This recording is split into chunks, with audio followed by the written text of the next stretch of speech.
This program is present by Ichhe Udan.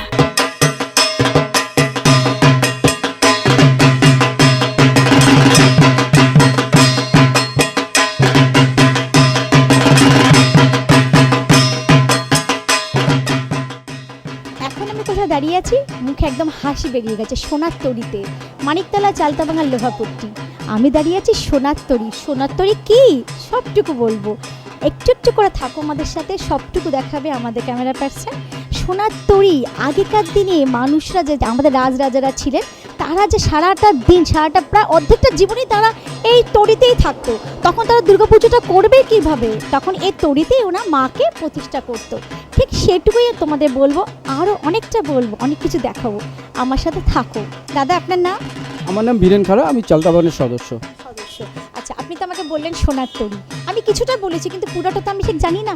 আপনি আমার দর্শক বলতে বললেন সোনার তরী কি, এত সুন্দর একটা নাম বা থিমটা কি? এবছরে আমাদের ৭৭তম বর্ষ চালতাবাগান দুর্গাপুজো কমিটি। এবছরে থিম সোনার তরী। আগেকার দিনে রাজরাজারা বাণিজ্যিক বা ভ্রমণের জন্যে সে বিশাল নৌকো সাজিয়ে দীর্ঘদিনে জলপথে থাকতেন, আর দেবদেবীকে পুজো অর্চনার জন্য এই নৌকোর মধ্যেই পুজো অর্চনা করতেন। সেই নস্টালজিক ভাবনা নিয়েই এবছরের আমাদের থিম সোনার তরী। আর এই যে কারুকার্যটা দেখছেন, সব সম্পূর্ণটাই সোনার আকার দিয়েছি পেতলের দ্বারা। আর আমাদের মণ্ডপ ৮০ ফুট বাই ৪০ ফুট, আর বিশাল 4টি পাল থাকবে, সে দেখার মতন। আর আলোকসজ্জা তো আছেই, চালতাবাগানে সবসময় চমক থাকে, এই চমকটা থাক না দেখার জন্য। এটা ক্রমশ প্রকাশ্য। আচ্ছা, যেটা দেখতে পাচ্ছি মায়ের তো মুখ ঢাকা অবভিয়াসলি থাকবেই। আচ্ছা, মাকে আপনি বললেন পিতলের আকার দিয়েছেন, পিতলের সোনার মতো দেখা। অ্যাকচুয়ালি মা আমাদের রাজেশ্বরী এখানে বিরাজমান থাকবেন, যেহেতু রাজাদের ব্যাপার একটু তো, এই জন্য মা রাজেশ্বরী এটা বিরাজমান থাকবেন। খুব ভালো লাগলো থিমটা সম্পর্কে শুনে। আপনাদের ওপেনিংটা আমাদের দিদি আসছেন মমতা ব্যানার্জি এই ২৭ তারিখে বিকেল ৫টায়। ২৭ তারিখ ওপেনিংয়ের পর ১ তারিখ থেকে মানুষ আসতে পারে। হ্যাঁ, আমাদের দুদিন একটু বন্ধ থাকবে, এবার ১ তারিখ দিয়ে একদম ওপেন করে দেবো দর্শকদের জন্য। আপনারা নির্ভাবনায় আসুন। আর আমাদের এখানে ভিআইপি কোনো ব্যাপার নেই, যারা আসছে তারা সবাই আমাদের দর্শকরা ভিআইপি। আর সিনিয়র সিটিজেন যারা আছেন আর মায়েদের কোলে ছোট ছোট বাচ্চারা আছে, তাদের অনেক ভিড়ে অসুবিধা হয় বলে তাদের একটা খুব ভালো ব্যবস্থা করে রেখেছি।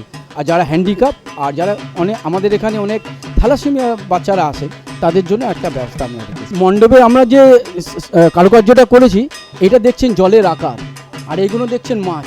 এই মাছ জলে খেলা করছে, এটা শঙ্খ, এইটা হচ্ছে পদ্ম, জলের মধ্যে পদ্ম ভাসছে।